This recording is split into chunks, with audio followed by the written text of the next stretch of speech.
Et ce matin, nous allons revenir maintenant à David. Vous savez, j'ai commencé une série sur David à un moment donné, mais il y a eu une pause à cause de la semaine de la Passion du Christ. J'ai fait une série de messages sur la semaine de la Passion, et là, donc, ça fait du temps qu'on n'a pas touché David. Là, on va y revenir. J'arrive à la fin de cette série de messages sur le roi David.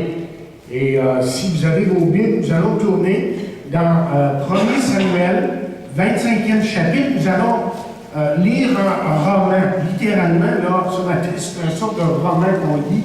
Et j'ai demandé à Céline de lire ça, j'ai dit juste lire ça, je pense qu'on va m'épuiser. Lis ça, le 1er Samuel, chapitre 25.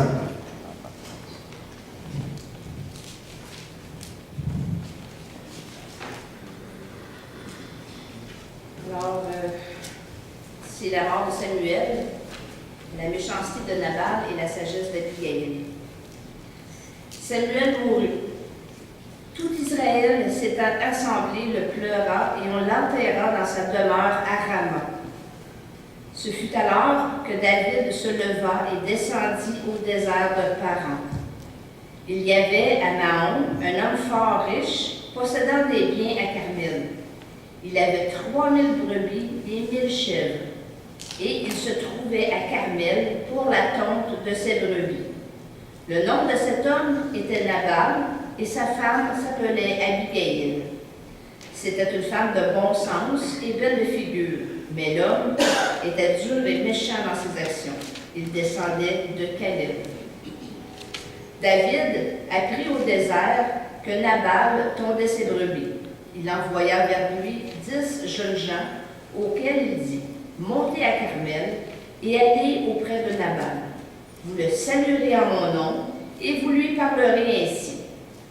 Pour la vie, sois en paix, et que la paix soit avec ta maison et tout ce qui t'appartient. Et maintenant, j'ai appris que tu as les tondeurs.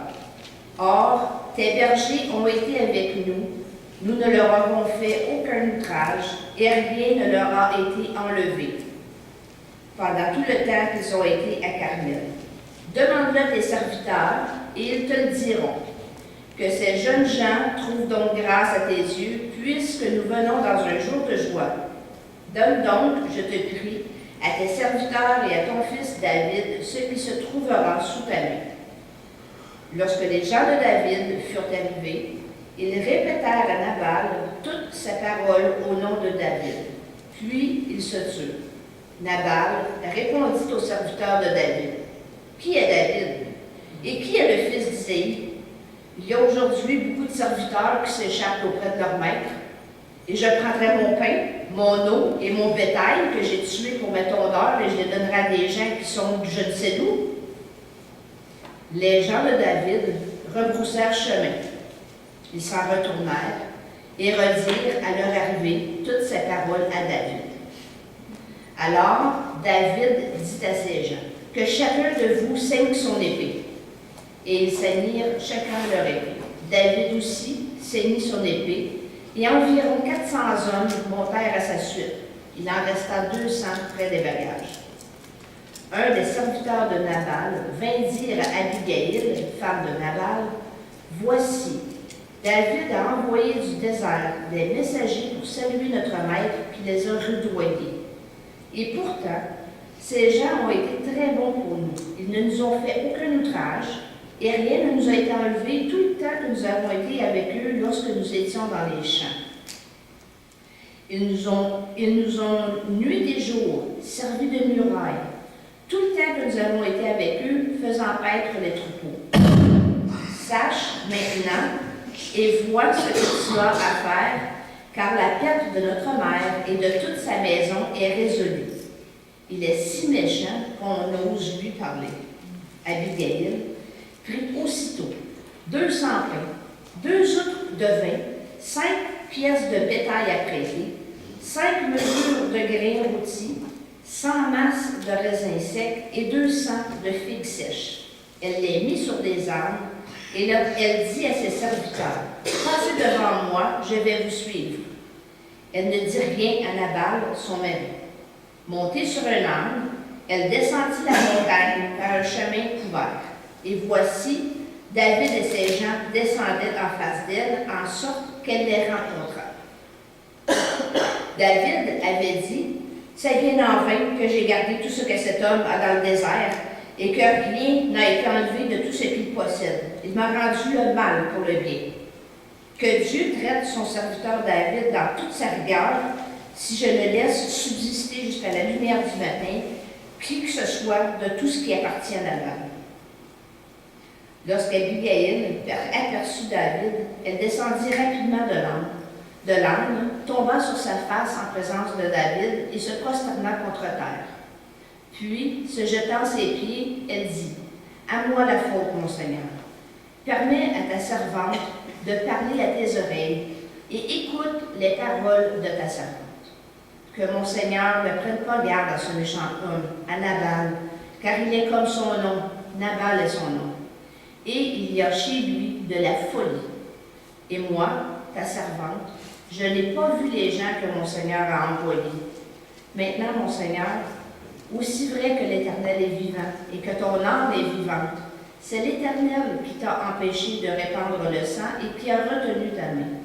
Que tes ennemis, que ceux qui veulent du mal à mon Seigneur, soient comme Nabal.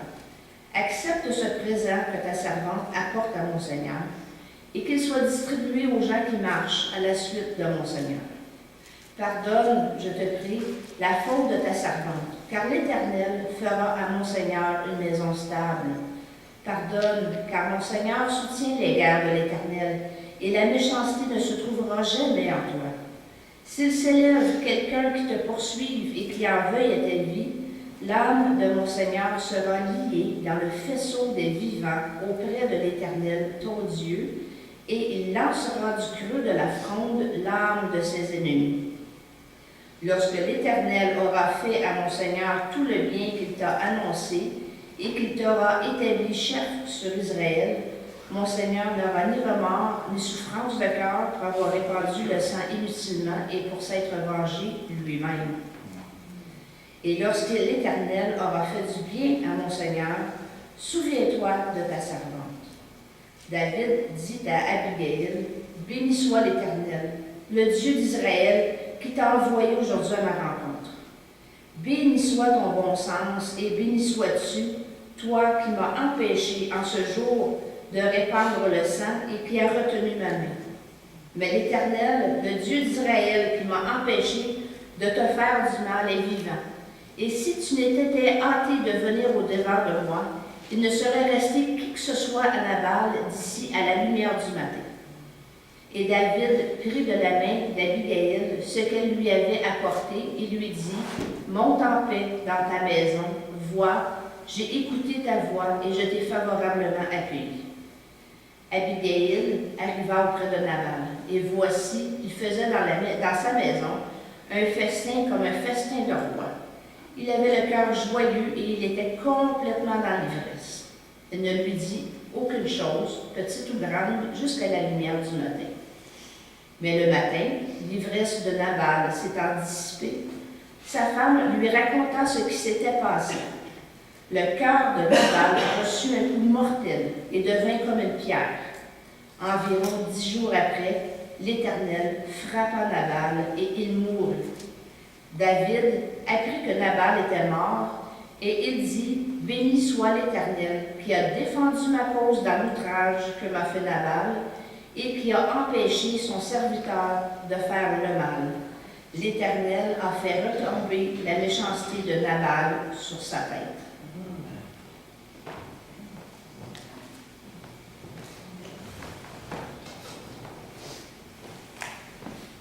Toute l'histoire immense, on pourrait rester jusqu'à minuit à discuter de cette histoire-là. Il y a tellement de choses dans ce récit. Alors, si vous voulez, avant d'aller plus loin, nous allons nous courber devant Dieu et vraiment lui demander de nous parler à travers cette parole. Encore une fois, notre Père, nous sommes devant toi, sachant que ta parole est la vérité, et sachant que ta parole nous a été donnée pour diverses raisons, surtout pour parler à nos cœurs et nous convaincre du fait que tu es avec nous d'abord. Deuxièmement, que nous avons besoin de toi, que nous avons besoin justement de tout remettre entre tes mains. Et donc, je prie que cette parole ici puisse vraiment servir à notre encouragement et que ta parole nous dicte même dans un proche avenir, dans tous les moments de la vie, à comment se conduire, à comment vivre pour toi. Donc, nous remettons ce que nous avons lu et que ton Saint-Esprit lui-même parle à nos cœurs. Nous prions dans le nom de Jésus.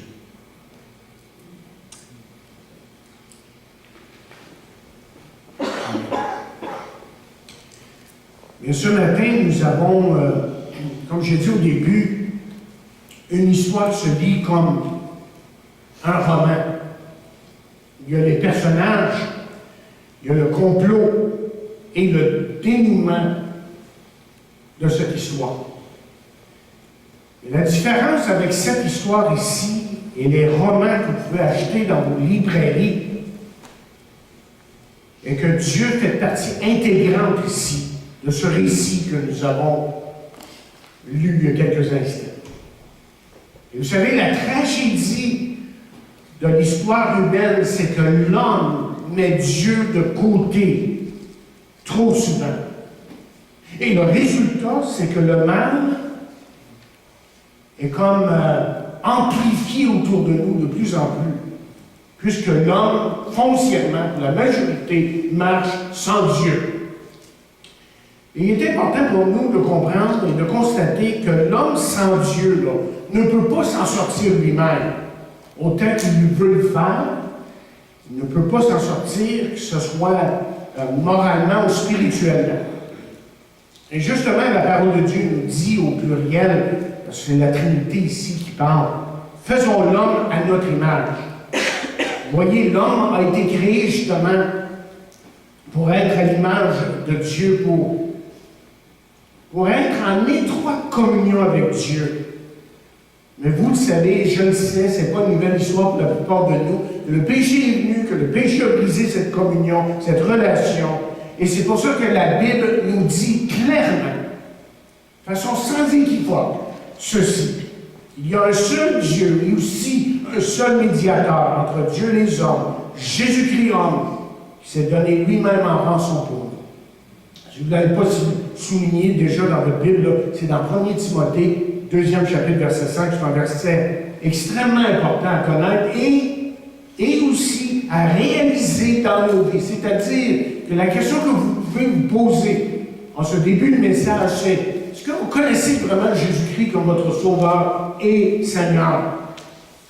Parce que sans lui, vous voyez, il n'y a aucun doute. On le voit constamment. Votre vie manque de sens, de direction.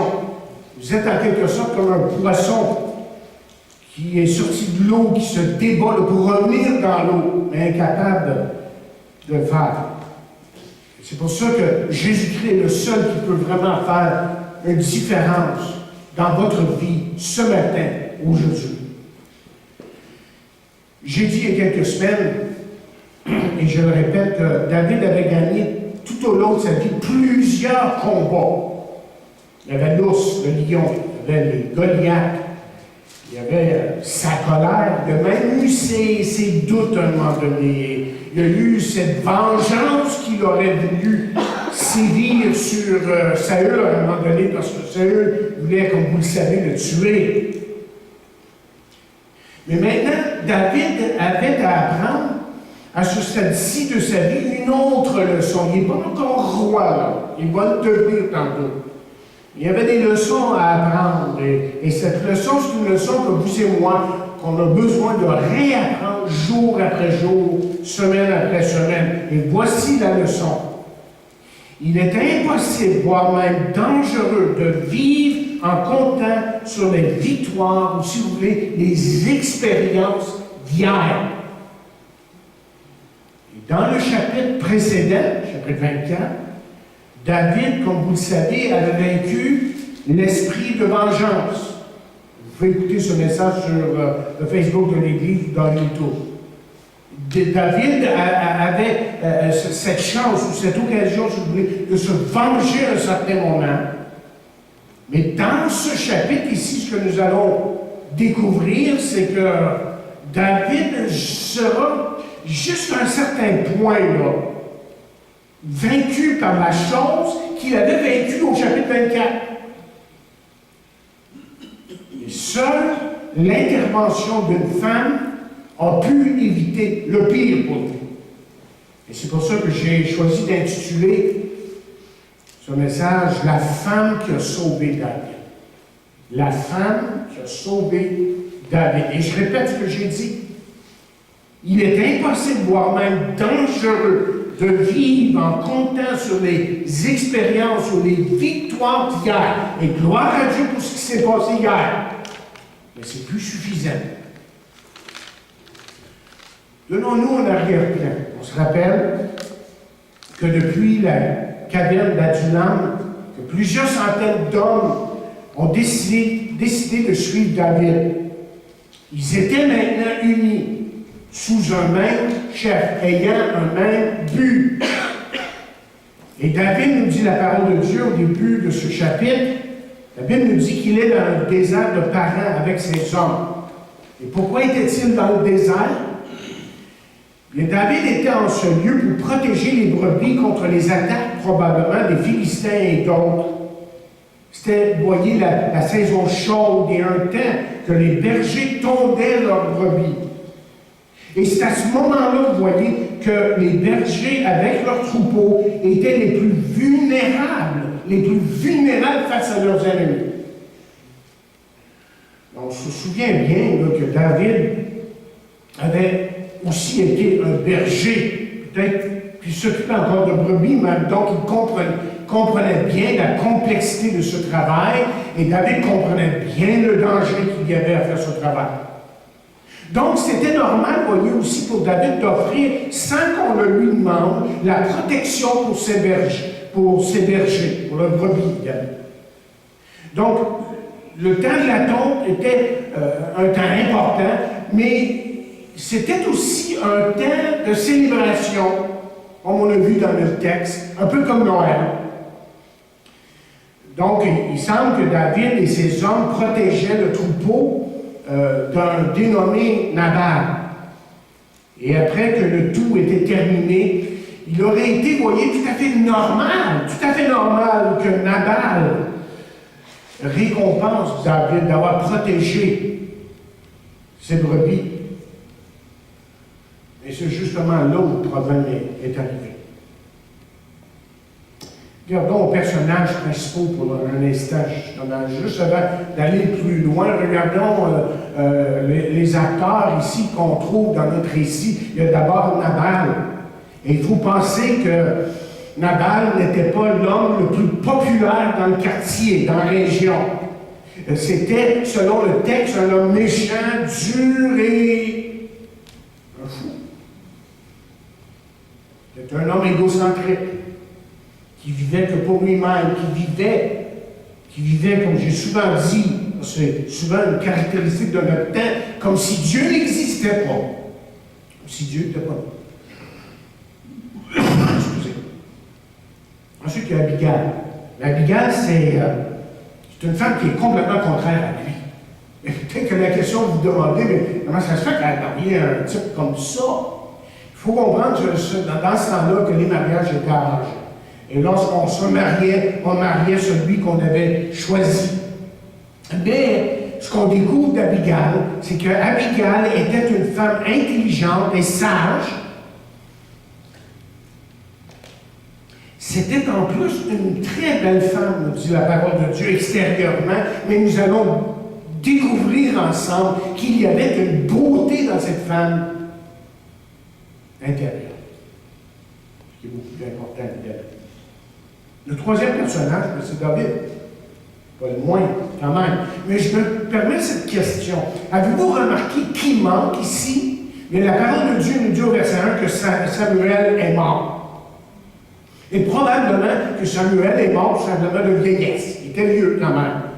Et Samuel avait été un prophète et un juge en Israël. Et probablement, je pense qu'on peut certainement dire que Samuel avait été le confident de David jusqu'à sa mort. Ce qui explique un petit peu les problèmes que David a eus après. Parce que Samuel n'était plus là. Bien, comme vous voyez dans le récit ici, il y a des conflits qui se sont développés. Mais je veux que vous réfléchissiez pour un instant, parce que moi, je pense qu'il n'y avait pas juste un conflit majeur ici, mais qu'il y en avait au moins deux autres. Il y avait, oui, le conflit entre David et Nabal. Conflit majeur. Mais il y avait d'autres conflits. Moi, je pense qu'il y avait certainement un conflit entre Nabal et sa femme, et ensuite, il y avait ce troisième conflit qui était entre la conscience et le tempérament de David.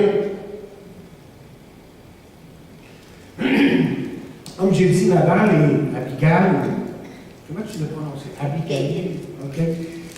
OK, étaient vraiment des opposés. C'était vraiment des opposés. Ils étaient différents de tempérament, dans leurs attitudes face à la vie, leur philosophie de vie, tout simplement, n'était pas pareil. Et on peut s'imaginer qu'à certains moments, il devait y avoir des jolis conflits dans ce couple. Parce qu'ils étaient très différents. Mais là, parlons pour un instant de la conscience du tempérament de David. David, comme on le sait, avait contrôlé sa colère contre Saül dans la caverne au lieu fort d'En-Gedi. De contrôler sa colère. Dieu lui a donné une grande victoire. Il a vaincu la tentation de vouloir se venger. Mais face à Nabal, je pense que David a perdu le contrôle de lui-même. Il a vraiment perdu le contrôle de lui-même. Avec Saül, comme je dis, il avait dominé la vengeance, mais avec Nabal, aussitôt dit, je vais le tuer. C'est ça qu'on voit dans l'histoire ici. Heureusement que David avait une conscience qui a répondu d'une façon positive, d'une façon affirmative, si vous voulez, à celle qui lui a parlé un jour.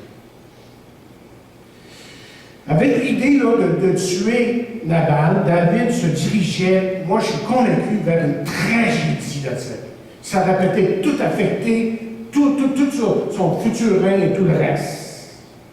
Et là, David nous dit la parole de Dieu, envoyer 10 jeunes gens pour s'enquérir de Nabal et pour lui signaler qu'il avait protégé ses brebis. Vous voyez, dans ce temps-là, il faut toujours chercher un petit peu l'arrière-plan pour comprendre ce qui se passe. C'est qu'il y avait des lois non écrites. Et puisque, comme je l'ai dit tantôt, puisque David était dans les parages, il était normal, il était tout à fait normal qu'il protège les brebis de Nabal sans qu'on le lui demande. Mais vous voyez, il y avait une autre loi qui était une loi non écrite, une coutume, si vous voulez, celle de l'hospitalité. Et cette coutume disait tout simplement que si un étranger te demandait du pain, que tu devais lui en donner. Donc, remarquez la réaction de Nabal envers les jeunes gens. Le temps nous manque de tout relire les versets, là, mais il l'a envoyé promener, pur et simplement. Il lui dit ce qu'il a fait, il aime se promener, lui, il n'y a pas question qu'on lui donne rien. Et Nabal est devenu coupable ici, vous voyez, d'insultes envers David, au plus haut point. Mais David était pas mieux. Pas du tout mieux. Verset 13. Allez, prenez votre épée, saignez votre épée, mettez votre épée, comment dire, on s'en va. On s'en va à la guerre. Et moi, je me demande, quand on lit cette histoire-là comme ça, brûle pour point, juste cette partie-là, on se demande, mais où est ce David calme et serein, qui mettait sa confiance en Dieu? Où est le David qui, hier, justement, hier, a vaincu la vengeance. Et le problème que David rencontre, voyez, c'est le même que nous, on rencontre chaque jour. Chaque jour, vous et moi sommes assaillis par quelque chose dans nos vies, une tentation, une situation extrêmement difficile. Et c'est là, chers amis, qu'on a vraiment besoin de compter sur Dieu. On a besoin de lui demander sa force. On a besoin de prier, de chercher sa face comme nos chants l'ont dit. Les chants ont été tellement bien choisis sur la terre, ils ont tellement bien tout ce que je vais vous partager. C'est là qu'il faut vraiment chercher Dieu et dans ces situations qui sont si difficiles à certains moments, qui arrivent là, comme une tempête dans nos vies. La seule chose qu'on a le temps de dire des fois, c'est Seigneur, aide-moi. Je ne sais pas quoi dire. On va faire. Bien, le récit, justement, nous dit qu'Abigail a été informé du plan de David. Et juste avant d'aller plus loin, remarquez encore ce qui est dit de Nabal. Il est dit là, que c'est un homme méchant, mais dans une vieille traduction, la Darby, il est dit il est trop fils de Bélial. Je ne me trompe pas, Bélial, c'est Satan, ça. Il ne devait pas être un joli. Elle a dit que les gens, mais en tout cas, une jolie personne à rencontrer. Okay? Dans une autre traduction, il est dit qu'il ne vaut rien, que son nom signifie il ne vaut rien. Donc, il semble que Nabal, c'était un personnage assez spécial, merci, et c'est probablement quelqu'un que vous auriez évité à tout prix. Si lui marche sur un bord, lui, vous auriez marché sur l'autre bord, c'est certain. Vous auriez voulu l'éviter. Et malgré cela, la Bible nous apprend, sans dire un mot, Abigail, elle prend des provisions et va à la rescousse, si vous voulez, à la rescousse de son mari pour rencontrer David. Elle voulait, autrement dit, à tout prix, sauver son mari. Elle est consciente de ce qui venait d'arriver.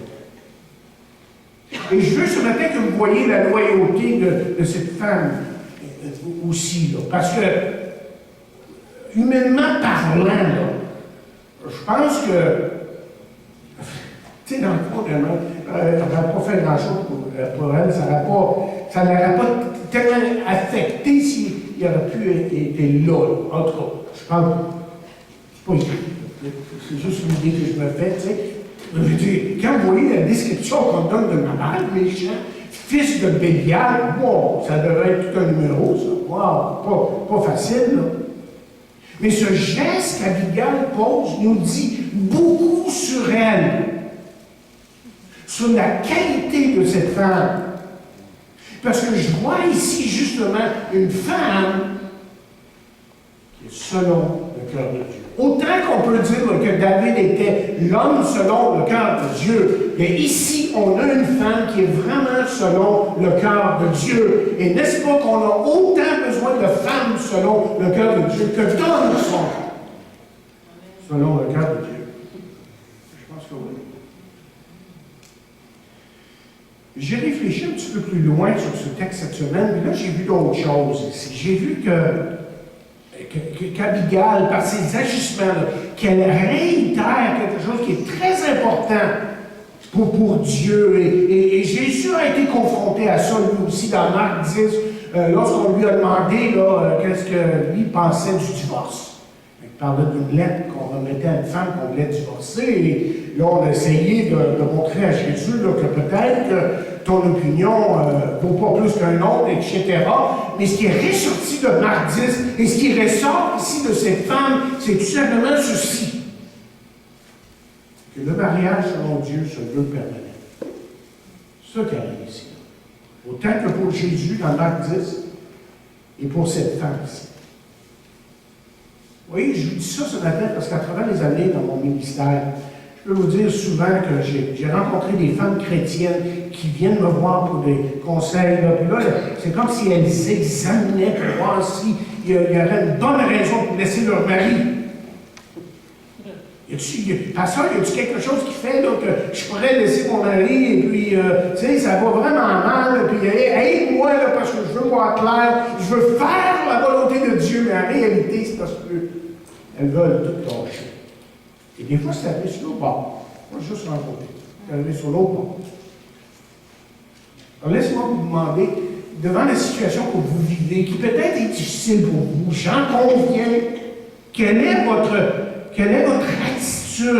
Est-ce que c'est celui de l'abandon, ou celui de celui qui compte sur Dieu pour vaincre, pour transformer la vie d'une personne? On voit que David, au verset 21-22, exprime sa colère. Il est en colère de toute la situation, et heureusement qu'Abigail a vu David avant que la situation progresse. Et lui. Je vous dis, quand on regarde, et peut-être que je me suis dit, après avoir préparé le message, écoute, on aurait dû garder ça pour la fête des mères, la fête de la fête. On parle d'une femme, en principe, là, j'ai une d'exprimer. On se dit toutes sortes de choses dans la tête, et toutes sortes de choses qui nous parlent. Non, Seigneur, merci. C'est ça que tu m'as donné aujourd'hui? OK, ça fait. Mais plus que je trouve que cette femme est extraordinaire, une femme extraordinaire ici que nous avons devant nous, elle se rend jusqu'à David. Et il faut comprendre que juste aller à David, c'est très dangereux. Aller vers un roi, une femme, voyons donc, une femme dans ce temps-là, ça valait rien. On la considérait moins que rien. Et la Bible nous ajoute aussi qu'elle s'est prosternée devant David en signe de respect. Mais ce n'est pas autant ça qui m'épate. Ce sont ses paroles. C'est ce qu'elle m'a dit. Ça, là, c'est extraordinaire d'avoir l'attitude que cette femme avait. Elle arrive à David. Et quelques-unes des premières paroles qu'elle dit, à moi la faute, mon Seigneur. Je me blâme, c'est ma faute, c'est ma faute. Ouais. Rien fait. Elle n'est presque même pas au courant. Elle a appris ça en cours de route. Moi, si vous saisissez ici ce qui arrive dans le cœur de cet homme, de cette femme, et Paul avait écrit quelque chose de très similaire en parlant d'Onésime, lorsqu'il dit, s'il te doit quelque chose en parlant d'Onésime qui était un esclave, justement, mets-le sur mon compte. Wow. Et Jésus a dit, Père, pardonne-leur, car ils ne savent ce qu'ils font. Mais ce qui est encore plus extraordinaire en tant que parole de la part de Jésus, c'est quand Jésus, sur la croix, là comme un criminel, cloué, saignant, dans une douleur terrible, Jésus a pu dire, tout est accompli. Là sur la croix, et pas là, sur la croix, Jésus a accompli notre salut. Ça voulait dire, la dette est payée. J'ai tout fait. Ce que tu me demandais, Père, j'ai tout accompli. J'ai porté ce péché sur moi. Maintenant, tout est accompli. Imaginez, pour un instant, si cette attitude prévalait dans le monde. On n'a pas de calme. Imaginez si cette attitude-là prévalait dans nos familles, dans nos vies de couple, jamais de divorce. Mais imaginez si cette même attitude, oui, attitude, j'ai dit, mais même parole, même mentalité, prévalait là, dans nos églises. Jamais de division. Jamais. Mais malheureusement, c'est trop souvent l'esprit de rendre mal pour honneur qui règne autour de nous. Malheureusement. Quand est-ce qu'on va apprendre que ce n'est pas par des chants, par des paroles dites à brûle pour point qu'on va régler quoi que ce soit. Mais c'est le temps d'avoir cette attitude que cette femme avait. Et qui a dit, à moi la faute, mon Seigneur? Je vous dis, chers amis, qu'on a ici une femme extrêmement intelligente. faut que je le rende, ça. Je ne l'ai pas écrit dans mes notes, mais j'y pensais après. Faut que je le rende. Il y a tellement de femmes qui ont de la misère avec l'idée d'être sous. Hein? Surtout que les femmes soient sous les oranges, je vois, misère avec ça. Qu'elles ne comprennent pas, ça veut dire tout simplement jouer votre rôle en tant que femme dans votre. Il y a des femmes, il y a des choses que vous pouvez faire et que moi je ne peux pas faire. Je sais, c'est 40 ans qu'on est ensemble. Ouais. Mais je veux que vous voyez qu'il y a quelque chose de plus fort que l'homme. Les femmes ne comprennent pas qu'ici, on a une femme qui savait influencer son homme. Et son influence était plus forte que lui là, qui était chef, qui se croyait peut-être chef. Si, autrement dit, mesdames, vous jouez votre rôle comme il se doit, votre influence va faire en sorte que vous allez bien diriger votre palais. Et c'est ce qui est arrivé ici.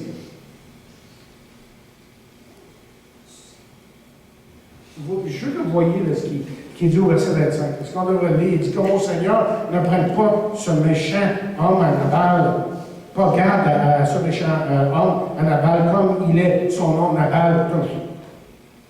En train de dire, hey, l'influence qu'il est en train de jouer, là, écoutez, suivez ici là, ce qui se passe. Là. Hey, il est en train de lui dire, hey, t'as affaire avec un fou.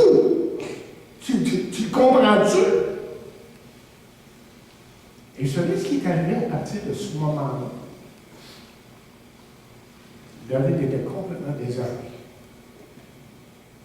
Que si tu veux que je dise à ça, c'est à peu près ça. Hey, j'ai affaire avec un fou. Elle dit, mais oui, t'as affaire avec un fou. Arrête! Je résume le reste, parce que le temps nous manque sur la tête. D'abord, je résume le reste de l'histoire, parce que d'abord, Abigail donne le crédit à Dieu d'avoir arrêté David avant qu'il commette ce crime. Mais le point le plus important se trouve au verset 30 et 31, et je vous résume le passé. C'est Abigail qui parle à David et qui lui dit en somme ceci. Je ne vais pas vous le lire, je vais juste vous donner un résumé. C'est comme si elle disait, si tu veux un règne, David, si tu veux un règne en tant que roi qui est béni de Dieu, tu as besoin d'avoir une conscience claire. Ne pose pas ce geste stupide. C'est à peu près ce qu'elle dit. Et là, on avance au verset 31, 32, 33, et qu'est-ce qui arrive? C'est que David remercie Dieu de lui avoir mis cette femme sur sa route. Il dit justement, pour commencer, il dit, béni soit l'Éternel, le Dieu d'Israël, qui t'a envoyé aujourd'hui. Comment dit, David ici a réagi humblement aux paroles d'Abigail. Et le cœur enragé de David s'est calmé. Et ses yeux se sont de nouveau fixés sur Dieu. Et non pas sur l'objet qui était là. Lui causait des ennuis. Et Dieu arrange la situation humaine. Abigail retourne chez elle. Elle trouve Nabal qui est complètement ivre. Alors elle décide de ne pas lui parler. Elle attend le lendemain matin pour dire à Nabal ce qu'étaient les intentions de David. Et quand elle a appris ça, vous savez ce qui est arrivé? Il y a eu une crise cardiaque. C'est ce qui est arrivé. C'est ça que la Bible dit quand son cœur est devenu dur. Et 10 jours après, il est mort. J'ai dit, ce chapitre se lit comme un roman.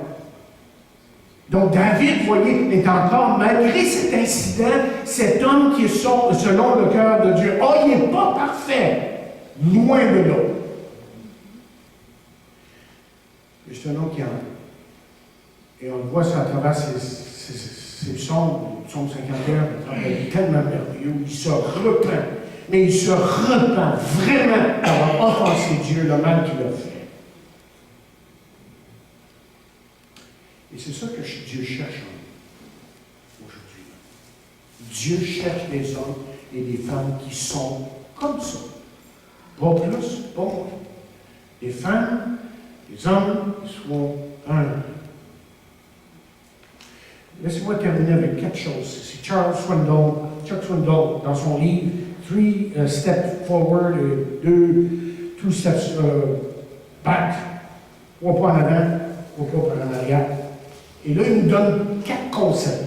4 conseils pour résumer cette histoire ici, pour être pratique, là, pour qu'on apprenne quelque chose de vraiment pratique, pour qu'on apprenne à vraiment vivre pour Dieu. Il dit d'abord, ignorer, dit-il, les désaccords peu importants. Les désaccords peu importants. David ici fulminait de colère et David fulminait à cause d'un fou. Parce que c'est ça que le nom de Nabal voulait dire.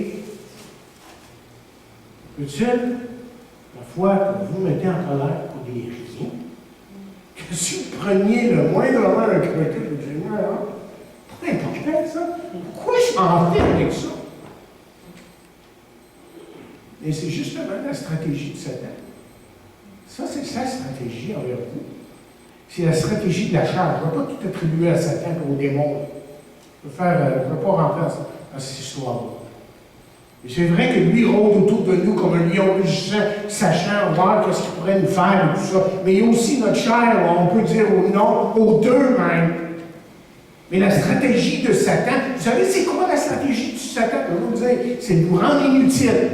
Et une fois que vous avez laissé la colère vous diriger votre vie, vous n'allez plus rien, vous avez perdu votre crédibilité. Mais là, je ne peux plus faire confiance. Une personne qui se met en colère pour guérir. Moi-même comme pasteur. Je ne peux pas. Donc, ignorer les désaccords, peu important. La parole de Dieu, juste avant que j'aille au deuxième, il dit, le commencement d'une querelle, c'est, vieille Darby a dit ça comme ça, il dit, c'est comme quand on laisse couler les eaux avant que la dispute s'échauffe, va-t'en. Et le deuxième point, c'est celui-ci, éviter d'être trop proche de gens qui manifestent souvent leur colère, leur rage. J'en ai déjà parlé de ça, la colère, il y a plusieurs mois, je vais donner toute une série sur ça. Mais l'idée ici, c'est que si vous êtes toujours autour de gens comme ça, il y a des grosses chances d'aller devenir comme ça, malheureusement. Que ce soit dans votre vie de couple ou même dans l'Église. Si on est toujours autour de négatifs, de gens qui sont négatifs, on devient comme ça. C'est pour ça que la Bible dit, ne fréquente pas l'homme colère, ne va pas avec l'homme violent, de peur que tu ne t'habitues à ses sentiers et qu'il ne devienne un piège pour ton âme. Troisièmement, on finit ici là. Faites attention à vos paroles. La Bible nous dit que la langue, pour rappeler dans le genre, est comme un feu. Une fois parti, là, quand on dit des choses parfois, on ne peut plus revenir dessus, c'est fait, et le mal est fait, et on a la possibilité, autrement dit, par nos paroles, évidemment, d'apporter la guerre, d'apporter la paix. C'est notre choix, ça. Proverbe 15, 1 dit, une réponse douce détourne la fureur, mais la parole blessante excite la colère. Avez-vous déjà vécu ça? Quelqu'un vous blesse, là, puis là, qu'est-ce qui arrive? C'est comme un saut de rage qui vous vient. Hein? Donc, vos paroles sont tellement importantes. Et quatrièmement, dernièrement, soyez honnête dans votre communication et ne permettez pas à la colère, à la rage que vous sentez à certains moments en vous, de s'accumuler. C'est pas ça, s'accumuler. Est-ce que j'ai besoin d'en dire plus? Parce que tout, évidemment, est déterminé par la sorte de communication que vous avez avec une personne avec qui vous l'entretenez. Vous voyez, quand Abigail ici a communiqué, là, elle l'a fait avec Satan. Je pense que c'est une femme qui a beaucoup réfléchi. Elle a pris le temps de réfléchir, de dire, là, mes paroles se doivent être ça, et elle a pensé, par exemple, à toute la provision qu'elle a emmenée. Ça aurait dû être Nabal. Nabal aurait dû emmener le vin, puis tous les figues, tout ça, il y a toute une liste là, dans le chapitre, à un moment donné, elle apporte ça à David comme présent. C'est Nabal qui aurait dû faire ça. C'est une femme qui a réfléchi. Mais laissez-moi vous dire aussi, chers amis, que c'est une femme qui agit avec son cœur. Juste sa tête. Avec amour.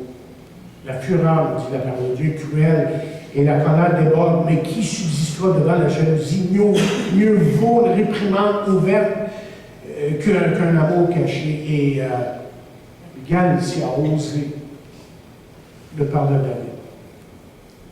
Par amour pour son mari, et par amour aussi pour David, qui était le futur roi, évidemment. Il y avait quelque chose qu'elle avait vu, qu'elle avait compris, et elle s'est laissée diriger par l'amour, mais selon la vérité. Elle lui a pas dit n'importe quoi, là.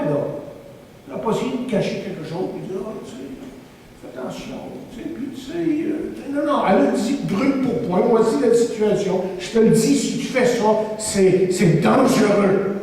Elle a dit la vérité, dans l'amour. Dans l'amour. La vérité sans amour, c'est toujours dans l'amour. Donc, qu'est-ce qu'on peut dire pour conclure? C'est bien facile. Vous pouvez faire la conclusion pour vous-même. On a tous nos nabals. Et laissez-moi vous dire une chose. Il y a des nabals qui vont venir cette semaine. Faites attention. Ils vont être là. Je ne sais pas ce que vous vivez, mais attendez-vous à des nabals, à des sauts de rage en vous, là, quelque chose qui vient en vous, vous voudriez dire et vous voudriez réagir, mais vous dites non, par la grâce de Dieu, je vais faire sa volonté et non la mienne. Lorsqu'il y a des conflits, monsieur, soit donc fini en disant ceci. Il dit, lorsqu'il y a des conflits, premièrement, soyez sages. Deuxièmement, regardez le problème des deux côtés. Troisièmement, ne soyez pas vite à réagir. Réagir bien vite des fois. Non, mais on devrait avoir le réflexe de dire, non, d'accord. Et troisièmement, par-dessus tout, priez. Priez. Même si c'est, comme j'ai dit tantôt, juste un court moment, ça vient un mois, tu ne sais pas quoi faire, tu ne sais pas quoi dire, mais comme le pauvre publicain qui était dans le coin du temple, lui, tout ce qu'il a dit, oh Seigneur, pardonne-moi qui suis un si grand pécheur. Et c'est lui qui est sorti pardonner, parce que sa prière était sincère. Et Dieu est capable de faire la même chose pour nous. Sachons venir à lui humblement et sachons compter sur lui, sur sa puissance qui est agissante dans nos vies et voyons son amour agir à travers nous et en nous.